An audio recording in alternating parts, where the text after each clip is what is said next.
के लिए आपको बोल्ड बनकर सीधा फील्ड में उतरना होगा और वहां से चीजें सीखना पड़ेगी। जिंदगी में सबसे ज्यादा कामयाब स्मार्ट लोग नहीं होते हैं, बल्कि बोल्ड लोग होते हैं। नंबर 2, आप सबसे पहले खुद को पे करो। ये बात सबसे पहले the richest man in Babylon किताब में लिखी गई थी और रॉबर्ट कियोसाकी ने इस बात को अपनी जिंदगी का एक बहुत ही जरूरी फाइनेंशियल रूल बना लिया। रॉबर्ट बताते हैं कि ज्यादातर लोग अपनी सैलरी मिलने से पहले ही उसे पूरी तरह खर्च करने के रास्ते ढूंढ लेते हैं और फिर भी ज्यादातर समय उनके खर्चे पूरे ही नहीं हो पाते। इन सब के बीच में सेविंग्स तो बहुत दूर की बात है। इसलिए जब भी आपको अपनी सैलरी मिलती है तो आप हमेशा उसका 10% अपने पास अलग रख लो। इस 10% को आप सेल्फ पेमेंट की तरह समझो, लेकिन इसका मतलब ये नहीं है कि आप इन पैसों को अपनी मर्जी से कहीं भी उड़ा दो। इसकी बजाय आपको इन पैसों को हमेशा किसी एसेट या इन्वेस्टमेंट में लगाना चाहिए जो बाद में आपके लिए पैसिव इनकम का काम करेगा। पैसा कमाने का मकसद सिर्फ उसे खर्च करना नहीं, बल्कि फाइनेंशियली इंडिपेंडेंट बनना होना चाहिए। अगर आप फाइनेंशियली इंडिपेंडेंट बनना चाहते हो तो आपको सबसे पहले खुद को पे करने की आदत बनानी पड़ेगी। नंबर 3 है, आप किसी भी चीज के बारे में ये मत सोचो कि आप उसे नहीं पा सकते हो, बल्कि खुद से यह सवाल पूछो कि आप उसे कैसे पा सकते हो। बचपन में रॉबर्ट के पुअर डैड उन्हें अक्सर ये कहते थे कि हम ये नहीं खरीद सकते, हम वो नहीं खरीद सकते, लेकिन उनके रिच डैड ने उन्हें ये सिखाया कि हमें कभी भी ये नहीं कहना चाहिए कि हम ये नहीं खरीद सकते, वो नहीं खरीद सकते। इसके बदले उन्हें खुद से ये पूछना चाहिए कि वो उस चीज को कैसे खरीद सकते हैं। रिच डैड ने यह बात इसलिए कही थी क्योंकि जब आप भी खुद से कहते हो कि आप कोई चीज नहीं पा सकते हो तो आपका दिमाग पूरी तरह से इस बात को मान लेता है और उस चीज को पाने के बारे में सोचना बंद कर देता है। लेकिन जब आप खुद से पूछते हो कि आप किसी भी चीज को कैसे पा सकते हो तो आपका दिमाग उस चीज को पाने के नए रास्ते ढूंढने लगता है। इस तरह के सवाल आपके दिमाग को जवाब ढूंढने के लिए मजबूर करते हैं। नंबर 4 है, फाइनेंशियल इंटेलिजेंस सीखना बहुत जरूरी है।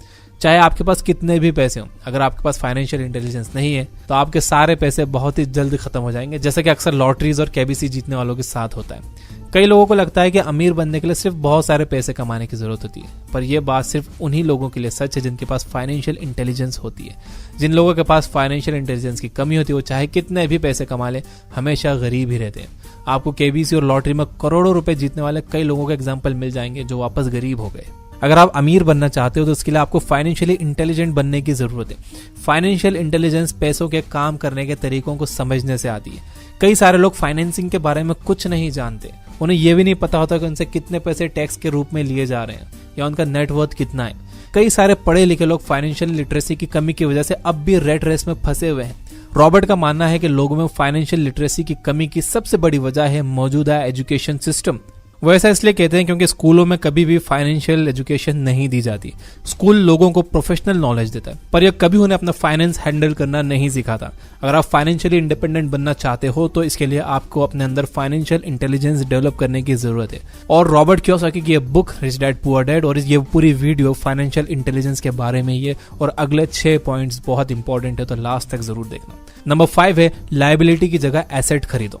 रॉबर्ट लायबिलिटी और एसेट के बीच का डिफरेंस बहुत ही आसान शब्दों में बताते हैं। कोई भी चीज जो आपकी जेब से पैसे निकलवाए वो लायबिलिटी है और वो चीज जो आपकी जेब में पैसे डाले वो एसेट है। रॉबर्ट आगे बताते हैं कि कई सारे लोग फाइनेंशियल नॉलेज की कमी की वजह से एसेट की जगह लायबिलिटी खरीदते रहते हैं। ये लोग महंगे मोबाइल, टीवी, बड़े घर और गाड़ियां लॉन्ग टर्म इन्वेस्टमेंट समझकर खरीदते हैं। भले ये चीजें उनके नेटवर्थ से जुड़ जाएं, लेकिन ये एसेट्स नहीं है क्योंकि ये उनके जेब से पैसे निकलवाती है, ना कि उसमें पैसे डालती हैं। यहाँ पर बात घर की भी हो रही है। रॉबर्ट कहते हैं कि अगर आपका घर आपके जेब में पैसे नहीं डाल रहा है तो वो एक लायबिलिटी है, एसेट नहीं है। लेकिन अगर आपके घर से आपको रेंट आ रहा है तो वो घर आपकी एसेट है। इसके अलावा ये जो लायबिलिटीज हम खरीदते हैं, टाइम के साथ इनकी वैल्यू भी घटती रहती है। अमीर आदमी हमेशा अपने पैसों को असली एसेट्स में इन्वेस्ट करते हैं, जैसे कोई intellectual property, business, real estate, stocks, bonds etcetera. आम आदमी या गरीब आदमी हमेशा अपने पैसों को लायबिलिटीज खरीदने में खर्च कर देता है। अगर आप फाइनेंशियली इंडिपेंडेंट बनना चाहते हो तो आपको अपनी लायबिलिटीज कम करनी चाहिए और एसेट्स को बढ़ाना चाहिए। नंबर 6 है, जो पैसे आपने एक बार एसेट्स में इन्वेस्ट कर दिए उन्हें आप कभी भी निकाल कर खर्च मत करिए। आप उस ऑनर के बारे में क्या सोचेंगे जो अपने उन एम्प्लॉयज को निकाल देता है जो उसके लिए लगातार मेहनत करते हैं और उसको काफी प्रॉफिट भी कमा कर देते हैं। आपके एसेट्स इन्हीं एम्प्लॉयज की तरह होते हैं। जब आप किसी एसेट में इन्वेस्ट करते हो तो आपके पैसे लगातार बिना रुके बिना सोए आपके लिए काम करते हैं, वो और ज्यादा पैसा कमा कर आपको देते हैं। इसलिए रॉबर्ट कहते हैं कि आप अपने एसेट से पैसे तभी निकालो जब आप उन पैसों का कुछ और बेहतर इस्तेमाल कर सकते हो। रॉबर्ट ऐसा इसलिए कहते हैं क्योंकि जब आप अपने एसेट्स को बेवजह लिक्विडेट करते हो तो आपके पैसे जल्दी गायब हो जाते हैं और आप ज्यादा पैसा कमाने की अपॉर्चुनिटी गवा देते हो। इसलिए एक बार एसेट्स में इन्वेस्ट कर देने के बाद आपको उसमें से पैसे नहीं निकालने चाहिए। एसेट्स में से पैसे निकालने की बजाय आपको ये सोचना चाहिए कि आप कैसे इसमें और ज्यादा पैसे इन्वेस्ट कर सकते हो जिससे आप अपने इन्वेस्टमेंट से और ज्यादा पैसे कमा पाओ। नंबर 7 है माइंड योर बिजनेस। रॉबर्ट के पढ़े लिखे गरीब डैड हार्डवर्क में बिलीव करते थे। वो हमेशा रॉबर्ट के स्कूल जाकर मेहनत करने और अच्छे नंबर लाने के लिए कहते थे ताकि उन्हें आसानी से कोई स्टेबल नौकरी मिल सके। पुअर डैड उन्हें कहते थे कि कंपनियां उन एम्प्लॉयज को पसंद नहीं करती जो हर साल अपनी नौकरी बदलते रहते हैं, और जो एम्प्लॉयज कंपनी के लिए वफादार होते हैं उन्हें वो इनाम देती है। पर रॉबर्ट के रिच डैड ने उन्हें सलाह दी कि अपनी खुद की सीढ़ी लगाना दूसरों की सीढ़ी पर चढ़ने से ज्यादा अच्छा है। हमें अपने खुद के काम पर ध्यान देना चाहिए। अपने खुद के काम पर ध्यान देने का मतलब ये नहीं है कि आपको अपनी नौकरी छोड़ देना चाहिए।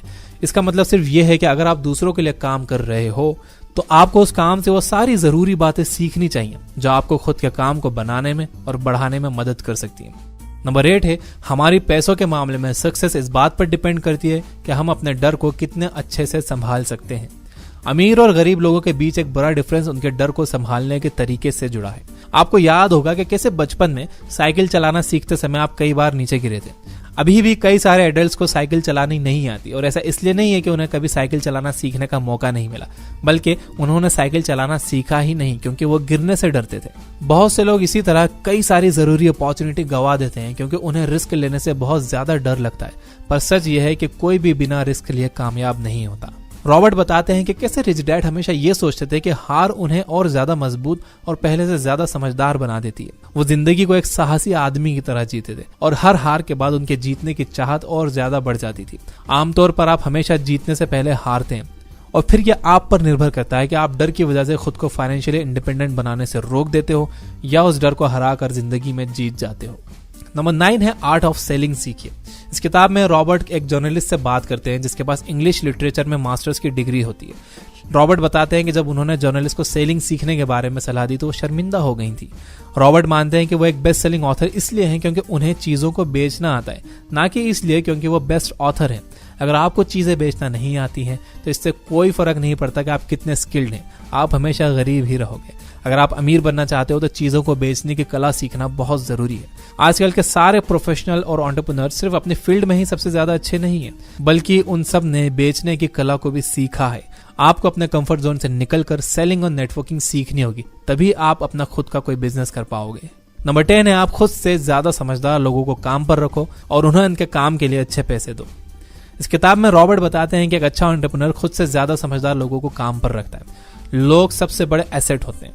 बहुत ही कम बिजनेसमैन इस बात को समझते हैं कि एक एक्सपीरियंस्ड और एक खुश एम्प्लॉय उनके लिए पैसों से भी ज्यादा बड़ा एसेट है। अगर आप एक सक्सेसफुल एंटरप्रेन्योर बनना चाहते हो तो आपका अच्छे ब्रोकर और अच्छे एम्प्लॉय को हायर करना चाहिए, उन्हें अच्छी सैलरी देना चाहिए। कई सारे लोग खुशी खुशी वेटर्स और सिक्योरिटी गार्ड को टिप दे देते हैं, पर जब उनके खुद के एम्प्लॉय उनसे सैलरी बढ़ाने की मांग करते हैं तो वो बेहद गुस्सा हो जाते हैं। रॉबर्ट कहते हैं कि एक एम्प्लॉयर को एम्प्लॉय की सैलरी उनके बढ़ाने की मांग करने से पहले ही बढ़ा देनी चाहिए। जब आप ऐसा करते हो तो आपके एम्प्लॉयज काम के लिए काफी मोटिवेट हो जाते हैं और अपने काम को और लगन से और मेहनत से करते हैं। इस तरह से वो आपके लिए और ज्यादा पैसा कमाते हैं। सो गाइज, ये थी 10 बातें from the book rich dad poor dad by Robert Kiyosaki. ये एक बहुत ही अच्छी किताब है फाइनेंशियल इंटेलिजेंस पर। आपको फाइनेंशियल इंटेलिजेंस पर और बुक्स पढ़ना चाहिए अगर आप रियली फाइनेंशियल इंटेलिजेंट बनना चाहते हो तो। ये बुक ऐप पर ऐसी बहुत सारी दुनिया भर की बहुत फेमस और बहुत अच्छी बुक्स की हमने समरीज अपलोड की है हिंदी में, तो आप ये बुक ऐप डाउनलोड कर सकते हो। डिस्क्रिप्शन में लिंक है और उस पर डिस्काउंट चल रहा है, उसका कूपन कोड भी डिस्क्रिप्शन में है। तो अब आप इस वीडियो को लाइक कर दो और मैं इसे कर देता हूँ समराइज। नंबर 1 है हम सब अपने एक्सपीरियंस से सीखते हैं। आपको कुछ भी काम करना है तो उसके लिए एक्सपीरियंस बहुत जरूरी है। मैं तो ये कहता हूँ कि अगर आपको कहीं फ्री में भी जॉब करना पड़े, अगर आप कर सकते हो, पैसे की आपके पास कमी नहीं है, फ्री में भी जॉब करना पड़ रहा है तो कर लो, सीखने को मिलेगा। नंबर 2 है सबसे पहले आप खुद को पे करो। खुद को पे करने का मतलब ये नहीं है कि जो पैसा आप खुद को पे कर रहे हो वो उड़ा दो, नहीं। खुद को पे करो, उसे सेव करो और उसे इन्वेस्ट करो एसेट्स में।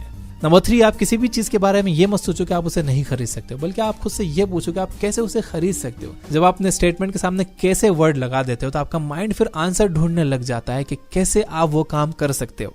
नंबर 4 है फाइनेंशियल इंटेलिजेंस सीखना बहुत जरूरी है। यस, अगर आपको पैसे कमाना है, अमीर होना है और अमीर बने रहना है तो आपके पास फाइनेंशियल इंटेलिजेंस होना बहुत ज्यादा जरूरी है। इसके अलावा कोई चारा नहीं है। नंबर 5 है लायबिलिटी की जगह एसेट खरीदें। भूल जाओ कि आपके दोस्त के पास कौन सा फोन है या आपका फोन उससे सस्ता है, उसका महंगा है। नो, भूल जाओ। आपको अगर असली अमीर बनना है, दिखावे वाला नहीं, असली अमीर बनना है, लायबिलिटीज पर खर्च करना बंद करो और एसेट्स में इन्वेस्ट करना शुरू करो। नंबर 6 है, जो पैसे आपने एक बार एसेट में इन्वेस्ट कर दिया आप उन्हें फिर कभी खर्च मत करो। इसका मतलब ये है कि जो पैसे आपने एसेट्स में लगा दिए और वहां से आपको पैसा आ रहा है, तो आप उस एसेट्स को बेच कर पैसा मत निकालो। वह एसेट्स आपको जो पैसा दे रही है आप वो पैसा इस्तेमाल करो, ना कि उस एसेट्स को ही बेच के वो पैसा निकाल लो। नंबर 7 है, माइंड योर बिजनेस, यानी कि आप अपने खुद के काम पर भी ध्यान दो। आप जॉब कर रहे हो तो ठीक है, जॉब इसलिए करो क्योंकि आप सीखना चाहते हो, और अपने खुद के काम पर भी ध्यान दो। नंबर 8 है, हमारे पैसों के मामले में सक्सेस इस बात पर डिपेंड करती है कि हम अपने डर को कितनी अच्छी तरह से संभाल सकते हैं। याद रखिए कि अगर आप रिस्क नहीं ले रहे हो तो आप सबसे बड़ा रिस्क ले रहे हो। नंबर 9 है, आर्ट ऑफ सेलिंग सीखिए। It's a very important skill, इसके बिना आप अपना बिजनेस बड़ा नहीं कर पाओगे। सो आर्ट ऑफ सेलिंग सीखिए।